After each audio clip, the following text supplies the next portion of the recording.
আল্লাহর এক বান্দা ছিল নামাজে সেজদায়। তখন আল্লাহ রাব্বুল আলামিন তাকে ডাক দিয়ে বলে, বান্দা তুই যতই নামাজ পড়, যতই সেজদা কর, তোর জায়গা জাহান্নাম। এই কথা শুনে বান্দাটি বলল, আলহামদুলিল্লাহ। আল্লাহ তখন বলে, এই বান্দা, জাহান্নামের কথা শুনে কেউ আলহামদুলিল্লাহ কয়? বান্দা তখন বলে, আল্লাহ, জাহান্নামের মালিকও তুমি, জান্নাতের মালিকও তুমি। তুমি আল্লাহ খুশি হয়ে যদি আমাকে জাহান্নামও দাও, তাও আমার আপত্তি করার কোনো অধিকার নেই। আল্লাহ তখন বলেন, বান্দা, জাহান্নামে গেলে তুই পুড়ে যাবি, তোর খুব কষ্ট হবে। বান্দা তখন বলতেছে, আল্লাহ, কষ্ট শুধু আমার হবে না, তোমারও হবে। আল্লাহ তখন বলতেছে, বান্দা, তুই পুড়বি জাহান্নামের আগুনে, আমার কষ্ট হবে কেন? বান্দা তখন বলে, আল্লাহ, কোনো মায়ের কোল থেকে যদি কোনো বাচ্চা পানিতে পড়ে যায়, তাহলে কোনো মাই দূরে দাঁড়িয়ে থাকতে পারে না, দৌড়ে গিয়ে বাচ্চাকে কোলে নেয়।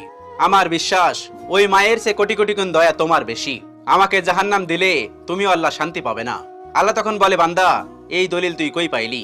বান্দা তখন বলে, আল্লাহ, আমাদের জাতির পিতা ইব্রাহিম আলাইহিস সালাম তোমার প্রেম মুখে নিয়ে যখন নমরুদের আগুনে পড়ে গেল, তার আগেই তুমি বলে দিলে